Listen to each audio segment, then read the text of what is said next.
So let's talk about training intensity. What is it and why it's so important if you want to achieve great results?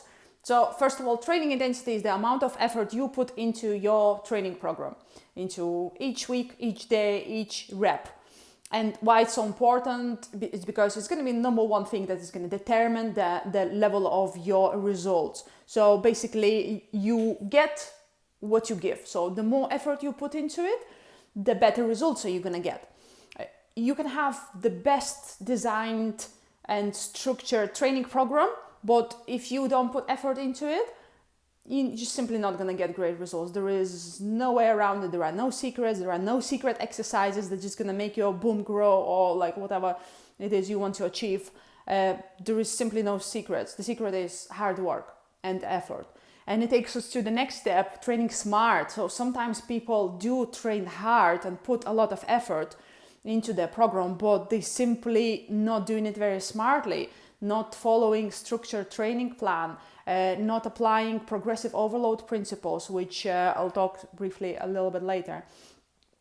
That's why it comes training smart versus training hard. You want to be doing both. You want to pick exercises that are the most efficient and are designed to help you achieve what you want to achieve. So basically each exercise you are doing should be done with a reason. So if you're doing certain thing, you need to ask yourself, why am I doing it? Is it the most efficient exercise? Is it going to give me the best results? So that's why it's so important to have that structured training program, but also it's important to learn for yourself to adapt it, because there might be things that not good for you. Certain exercise is not going to feel right.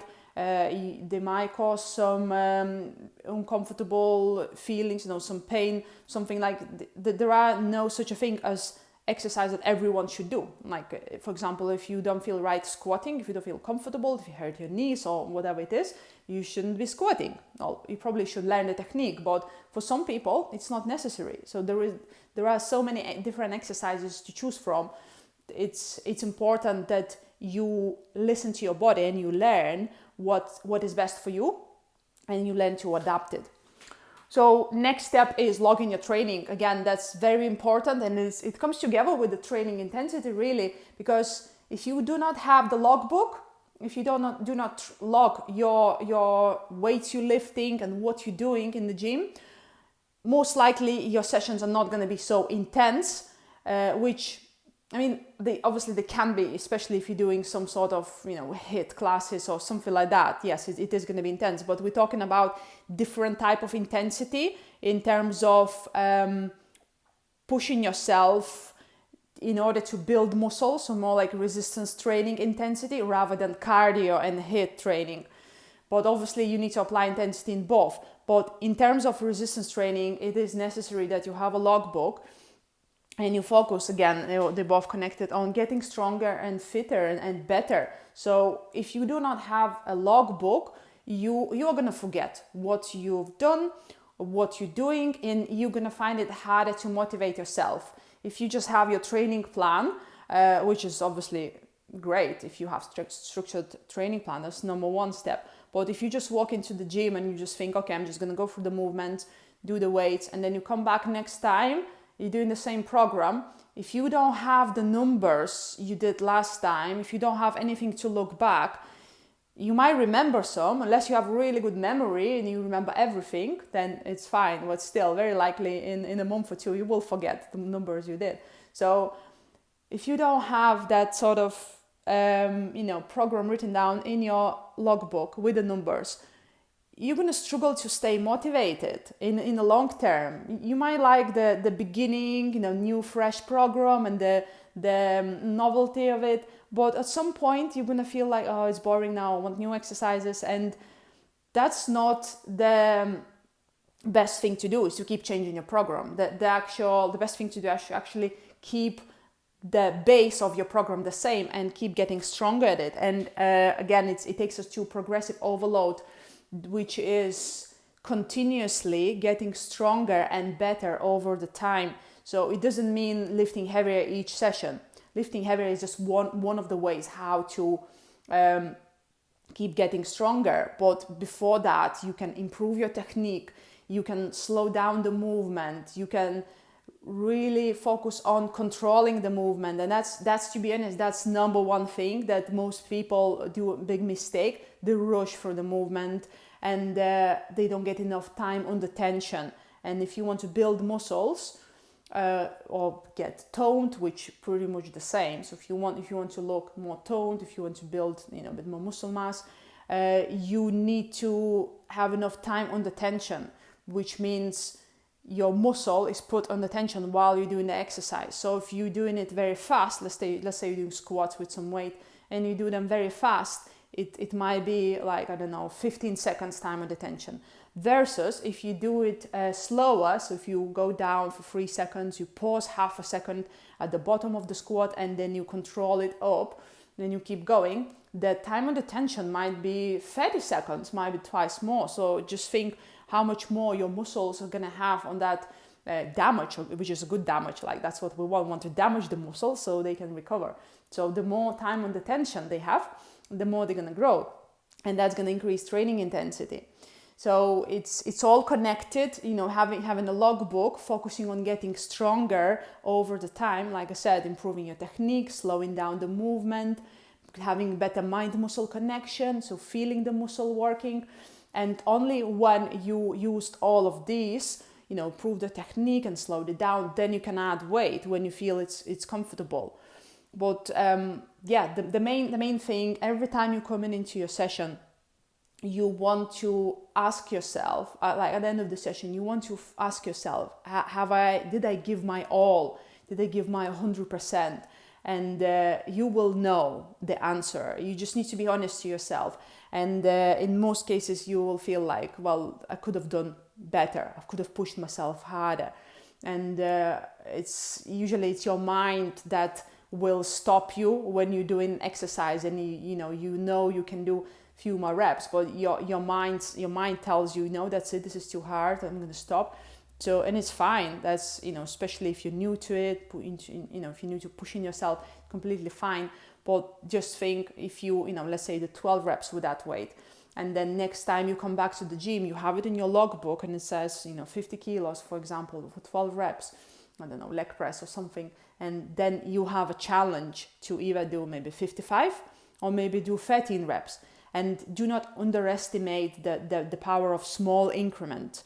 If you can go heavier, go heavier. Listen to your body. But even 5 kilos, even one extra rep will help, and eventually you will be getting stronger, and that means you will be building muscles as well. So remember, progressive overload, getting stronger, focusing on getting better. That should be number one key.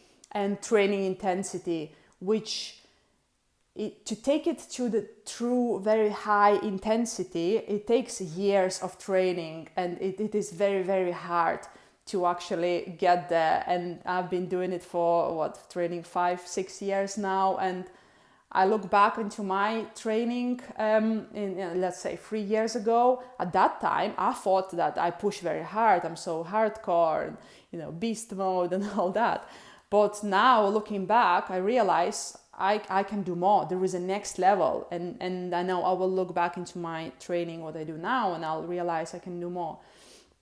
So it takes many years of pushing hard each session to learn how to take your mind to the next pain threshold level. And it is very hard when you push yourself to the point that you sometimes you feel sick, or you just feel like, oh my god, I nearly died, that sort of feeling. And you should never do that at the beginning. If you just knew, you should just push yourself so you feel like you did that one extra rep when you thought you can't. Tell your mind, I can. And especially as women, we are much stronger than we think we are. Compared to guys, sometimes they go, they have big egos and they just go, oh, I'm just gonna push hard, and then they don't do it with the right form. So most women don't have that ego, which is really good. But at the same time, most of us, we don't realize how strong we are. That's something I've noticed in the past, working with a lot of female, and they was doing like much more weight when they with me, compared to when they're not with me, having PT sessions. But then once they shifted that weight with me, it gives them confidence to do it by themselves. So sometimes you just need someone to tell you, to show you that you can do more. And I know 100% all of you can do a lot. There is like unlimited potential in every one of us. Like it's just all in your mind. Your mind will stop you before your body stops. So your body will be able to do more when your mind will say, oh, that's it, that's painful, that's uncomfortable, which, you should listen to it and you should gradually increase it. Like I said, don't push too hard. You don't want to kill yourself and not be able to walk in a bad way. But you want to push yourself a little bit more each time, and it's like building a muscle, like that. Training hard, this intensity, it's like a muscle, and you keep pushing yourself. You're taking yourself to the next pain threshold, and the idea is to actually fall in love into that process of getting stronger. That's honestly the only one way to actually keep progressing and keep getting better in a long period of time. And that's what we want. We don't want quick 6 weeks or whatever, 12 weeks training program and then leave it and then look for the new training program. That's not the case at all. The case is to actually learn how to enjoy and, like I said, fall in love into that process of getting stronger. When you have your logbook and you walk into the gym and you know the numbers you did, and you know that's like a training partner, your logbook, and you need to beat that. And it is addictive in a good way. Obviously it is very addictive when you feel you're getting stronger, you're getting better. And once you sort of get into that obsession, good positive obsession, then everything else is just so much easier. You forget about the body weight, you forget about it can help you solve different eating disorders, maybe like binge eating, like, because you look at the food as fuel, so you'll think twice before you overeat on that chocolate or whatever pizza, because you'll think, well, it's not gonna make me feel best in the gym, it's not gonna help my performance. So you'll have completely different mindset. So it can help everything, and mainly your mindset, like shifting your mindset towards getting stronger, getting better, and training intense and training hard. And just that feeling when you leave the gym and you push yourself hard, that 1 hour in the gym was very, very effective, versus when you just walk in and go through the reps and don't focus on what you're doing. Especially talking is the worst. Like when you see people talk in the gym, this is just complete waste of time. If you come with someone and you're doing your exercise, your squats or something, and you talk through the movement, that's completely like, it's really, really bad. Like people literally wasting their own time doing that. And or like I said, not logging the weights, like just doing stuff, and you will never know if you progress. So if you do things, do it properly. What's the point doing it with half effort, following the program but not logging it, or following the program but not pushing hard? You're wasting your time and your effort, and we don't want that. So we want to be the most efficient. We want to spend that hour in the gym, or whatever it is, 45 minutes and 75 minutes. We want to be the most efficient. We want to walk in with the right mindset, prepare for the training session. We want to push hard. At the end, you want to feel like you really pushed yourself, and you'll feel great. It gives you lots of endorphins and gives you that sense of satisfaction. Next time you come in, eventually you're getting stronger, and it empowers you. It's addictive. So that's it for this topic. So see you in the next video.